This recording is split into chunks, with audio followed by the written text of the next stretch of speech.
This is the Mathematics Education Podcast from mathedpodcast.com.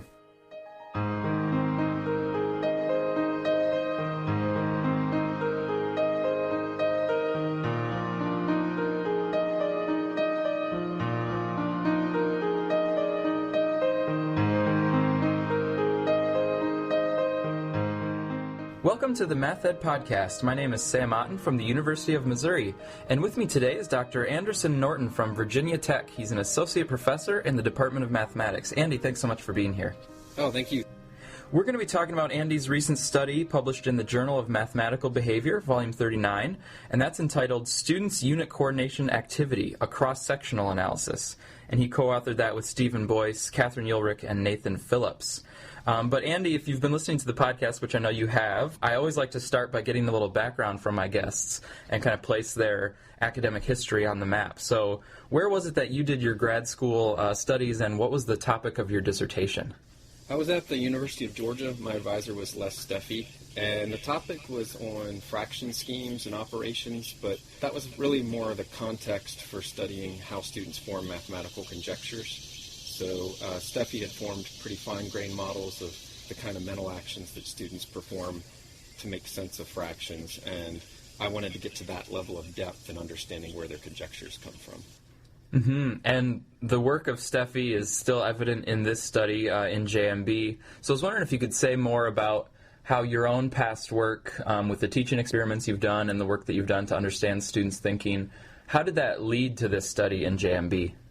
When I started my dissertation, I was focused on these schemes, but by the end of the teaching experiments that I'd done for that study, I realized the kinds of conjectures, the kinds of mathematical power that students had was more directly dependent on the kind of mental actions they had available or mental operations they had available. Splitting was an important one, so I've written a lot about splitting, but Steffi and Amy Hackenberg, who's another one of his students, they had identified the central importance of units coordination across lots of different mathematical contexts. And so I got interested in, what are the mental actions and operations, how are they coordinated and organized to support units coordination, because it was so pervasive, because those mental operations associated with units coordination seemed so powerful. I wanted to look into that as well. Mm-hmm. And how'd you get this team together that worked on the JMB study? So Katie Ulrich is yet another one of Les Steffi's students. Okay. She works here at Virginia Tech with me. And then Nathan and Steve are graduate students here at Virginia Tech who were interested in that work. Oh, great. So what would you describe as the primary goal or goals of this JMB study on units coordination activity? So units coordination has been described in terms of stages, these broad stages of development, and they're pretty intransigent. It's hard to move students from one stage to another through instructional activity. So I wanted to identify finer-grained sort of rankings of these units coordinations to understand what's the activity associated with these various stages of units coordination, and how does that activity change as students seem to be moving from one stage to another. Mm-hmm. And could you just give us a quick rundown of those stages in case people aren't familiar with the past research? Yeah, it's basically describing the numbers of levels of units that a student can simultaneously coordinate. So a student who's first learning to count is just going to have one level of units. Everything's going to be at the level of just 1, 2, 3. It's just going to be a sequence of numbers, and even that takes a while before it's really a number sequence and not just a sort of recitation of number words. But once they do that, they can start to engage in activity like counting by 3s or 5s or 10s, but they're still working within just one level of units. They're not really thinking about 5 as 5 ones, and they're not thinking about 6 5s as 30 ones, so they're not really abstracting another level of units. But students eventually do that, and then they can work with 2 levels of units at once, and those are stage 2 students, and then eventually students can coordinate 3 levels at once, and those are stage 3 students. And we don't usually talk about stages beyond 3 because there's sort of a recursion built in. When you get up to where you can coordinate 3 levels of units at once, you can sort of deal with any number of levels of units by, recursively dealing with them 3 at a time. And you give an example in the paper of the stage 3 where it's kind of like you can think of 7 5s, but then you can switch that around as 5 7s, and then you can actually use that to build on the numbers, and that leads you to 35 as a number, and coordinating all 3 of those together, right? Yeah, so there's all kinds of creative mental activity you can engage in, all kinds of different mental gymnastics you can perform when you're at stage 3. And we're not talking about like memorizing multiplication facts. We're talking about a real fluency and being able to like break that 7 down into 5 plus 2. And then when you're dealing with 6 7s, you can think about 6 5s and 6 2s, and you put those together to figure out what 6 times 7 is. So it's not just knowing that's 42. Right. And so in this study, though, you're building upon that to get more detail and end up with more kind of qualitative descriptors to get into more detail between those stages or moving among the stages? Yeah, exactly. Okay, great. So as you're trying to work toward that goal, who were the participants that you worked with, and then what were the tasks that you used to try to elicit the student thinking that you could then look at? We worked with students at a rural high-need school. We've been working with students in that school for a long time. We purposely wanted to work with a high-need school to see what kind of impact we might have. So this was part of a study in which we were looking at mathematical apps on the iPad that might help students develop fractions knowledge. And some units coordination ability as well. But there was an opportunity when we were working with those students to study just their units coordinating activity as it was. So we interviewed we interviewed more than this, but the ones we were able to get pre and post interviews for 3 months apart were 47 sixth grade students. And the tasks we used were derived from past teaching experiments. A lot of them involve just like strips of paper or little thin rectangular bars, and you have a small bar and a medium bar and a long bar, and you pretend the small bar fits into the medium bar 3 times and that the medium bar fits into the long bar 4 times. So the students know these 2 relationships, and from those they're supposed to be able to derive how many times the small bar should fit into the long bar. So that's a kind of units coordination. They have to think about the medium bar, each of the medium bars as being 3 small bars, so when they iterate that 4 times in the long bar, they're really iterating 4 threes. So there's a units coordination there. So we looked at those kinds of coordination students could do, and the reverse of those, like suppose you know that the medium bar fits into the long bar 4 times and the small bar fits into the long bar 12 times, then you should be able to derive through a kind of reverse multiplicative reasoning the number of times that the small bar fits into the medium bar. We had other tests as well, but most of them were around these embedded relationships between these rectangular bars. And so with all this data, you did some qualitative analysis and then quantitative analysis to kind of check on the descriptors and stages and things that you came up with. And I would encourage the listeners to go to the article for the details on that, but can you give us just a quick overview of how you made sense of that data and came up with your findings? Yeah, so it started with Steve Boyce and I. We went through the initial interviews with the 47 students, and we ranked them just based on definitions of the units coordination stages and our own knowledge of units coordination. We independently ranked the students 1 to 47 in terms of their sophistication in units coordinating activity. We did that independently, and then we came up with a rank coefficient to see how well we agreed, and we got a really strong agreement. And so then we decided to further validate and test the reliability of the construct and the kind of activity that we were identifying, that we wanted to have a second pair of raters look at the second interviews. In the meantime, before we got the second pair of raters, and that, by the way, is Katie Ulrich and Nathan Phillips, we characterized each of the 47 students in our rankings. So we just ranked them, but then we tried to characterize, okay, what kind of units coordinating activity were they engaged in?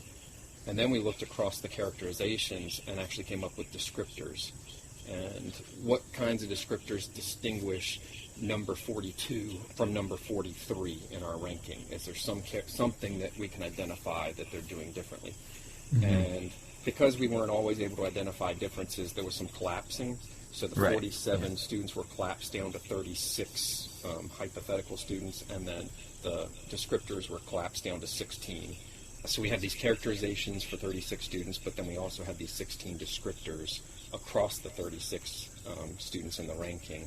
And we gave that to the second pair of raters, and they were to look at the videos of the second videos, so they're not just looking at the same data that we derived our descriptors and characterizations from, and they were to rank the 47 students or place them on this 36 rank scale.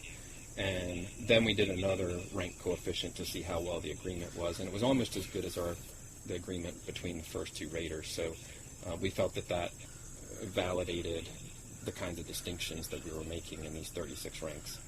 Mm-hmm. My guest is Andy Norton from Virginia Tech, and we're talking about his study, Students' Unit Coordination Activity, a Cross-Sectional Analysis, which is in the Journal of Mathematical Behavior.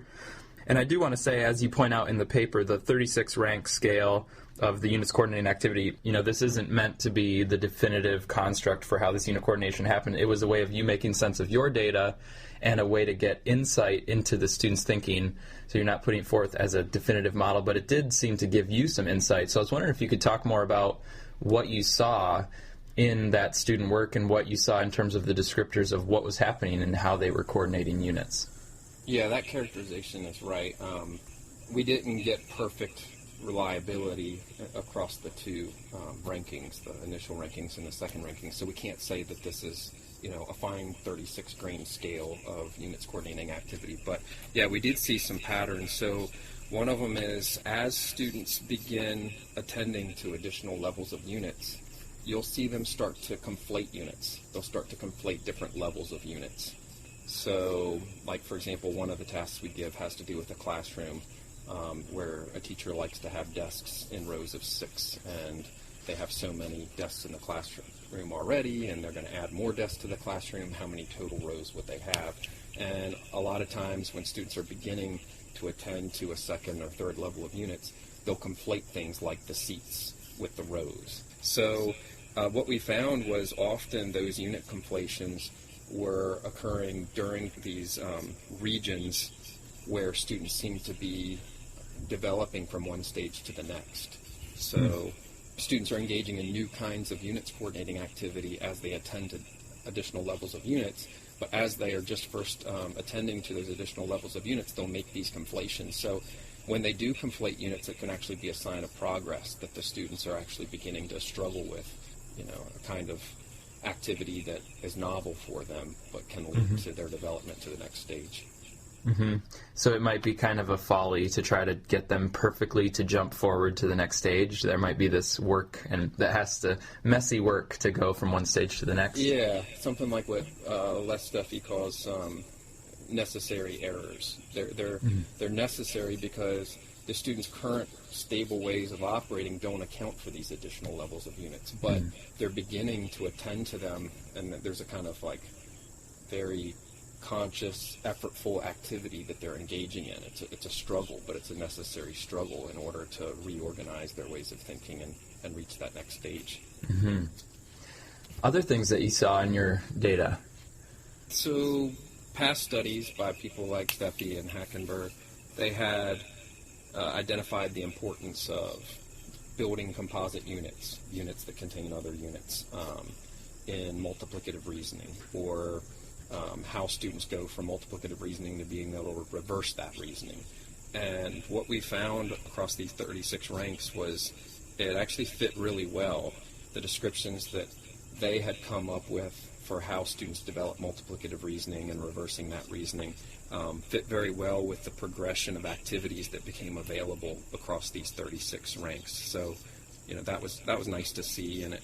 So a lot of what we found just affirmed how multiplicative reasoning might develop through building composite units, distributing composite units, and then being able to finally kind of reverse the relationships that they build between the various levels of units. Were there other connections that you saw from your findings that either affirmed or just gave you new insight into past research? The thing that I mentioned about units conflation, that had come up in work by Sophian in studying students' development of just even early counting, that students make similar kinds of conflations when they're first learning to count, and that it actually can be a sign of progress rather than something that you want to try to correct immediately. You want to let the students struggle with that new activity, which might include them conflating or confusing the units that they're working with. Mm-hmm. So we've been talking quite a bit about the research side of things and kind of these theoretical models for students thinking in this area. If we go to the practical side, what implications do you see for teachers who are actually trying to teach students and guide them through these stages or guide them to advance in their thinking about units? Well, a lot of the activity that we identified in the 36 ranks isn't even available for students to engage in unless teachers provide students with context, at least from the teacher's perspective, that involve multiple levels of units. So one of the things we suggested was that if teachers could find tasks where there were at least 3 and better yet 4 levels of embedded units. Say you have a number of chips embedded in a certain number of cups and a number of cups embedded in a certain number of boxes and boxes within crates. So you've got these various levels of units, and then you can ask questions about the relationships across those units. I mean, this is just a whole number context, but you can do this in fractions context as well and algebraic context. But making sure that the problem situations include the opportunity to work across at least 3 or 4 levels of units, because some of this activity, like distributing composite units or reversing their multiplicative reasoning, they're not even possible if you're only working with 2 levels of units, if the problem situation only involves 2 levels of embedded units. Mm-hmm. I'm speaking with Andy Norton from Virginia Tech, and Andy, thanks so much for speaking about your work. Now I want to turn the corner a little bit and talk a little bit about not work. So if you weren't in math education as your career, what would you see yourself doing instead? So I graduated from actually Virginia Tech, where I am now, in '95, and I didn't know what I wanted to do, but I decided that I wanted to go into this Masters of Fine Arts program at Hollins College and write poetry. I wanted to be in their creative writing program, and I decided if I got admitted, that's exactly what I was going to do. And they rejected me, which I ended up working as an engineer for a couple of years before I decided that's not what I wanted to do with my life, and then I left to go to grad school at the University of Georgia. So that's how I ended up in math ed. But yeah, I guess if I weren't in math ed, I'd probably go back. Maybe I'd be on a sailboat somewhere or something, doing odd jobs so that I could live out my life as a starving artist writing poems. That's about all I can imagine. But when you're doing academic writing, do you find a way to get a creative flair in there or a poetic flair? Yeah, it's really funny you ask that, because I don't write poems much anymore, and I realized that even though it's technical writing, the work we do in math education is still very creative. I mean, you have to put theories together, you have to make sense of data, you have to tell a story that's compelling, and yeah, I found that a lot of my writing in math education, even though it's technical and it's mostly empirically based, it sort of scratches that itch to create. I agree with you on that in terms of the writing and the creative aspects of it. I have found, though, that some reviewers don't like my more poetic, or when I try to make a little bit more of a rhetorical flourish. A lot of times I have it in my first draft or my second draft, but by the time it's published, they've beaten the creative flourishes out of the paper. It just happened to me. Well, it didn't just happen to me. I breathed a sigh of relief that it didn't just happen. I had this really, I thought, beautiful connection between an artwork. It's the creation of Adam, and something to do with neuroscience. And I sent it to a journal that publishes neuroscience, and they came back with a revise and resubmit. And there's a lot of work that I have to do on that. But I breathed a sigh of relief because they didn't ask me to remove, this introduction that I returned to at the conclusion, which is sort of like this.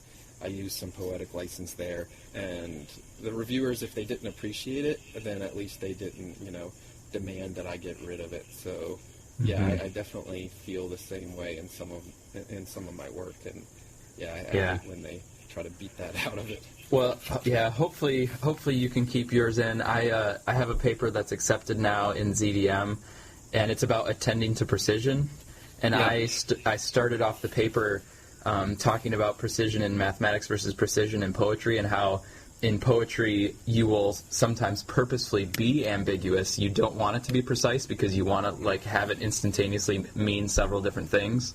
Right. And so I used Robert Frost's poem, and I talk about, he chose the one less traveled, and I'm like, that's actually an ambiguous phrase. Like, is the thing that made all the difference the path that he chose, or was it the fact that he made a choice? And that people actually debate the meaning of this poem, and it's actually a sarcastic poem, but people think that it's actually about, taking the less traveled path.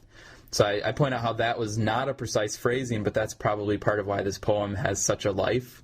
And in mathematics, we don't want to have multiple interpretations. We want to say exactly what we mean.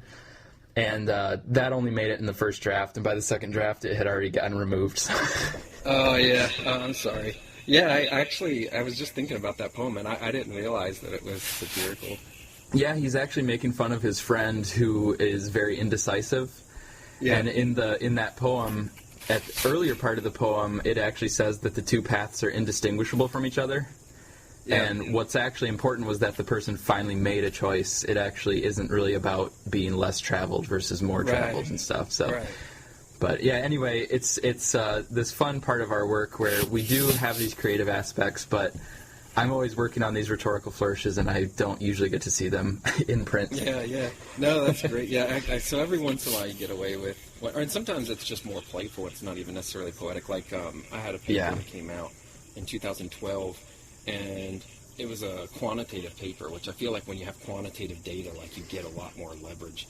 But I wanted to have this piece at the end about Piaget's INRC group that didn't tie in quite as nicely, but it gave an explanation, like a theoretical explanation. It wasn't as empirically based, but it gave a theoretical explanation for some of the things that we found.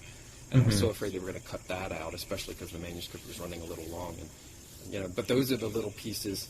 I'm glad the empirical study got published, but, like, that little piece is what I'm glad, it got through. It was like a rider, Yeah. Well, it's been great talking to you, Andy. Thank you so much for taking the time to speak about your work. All right, yeah, thank you, Sam.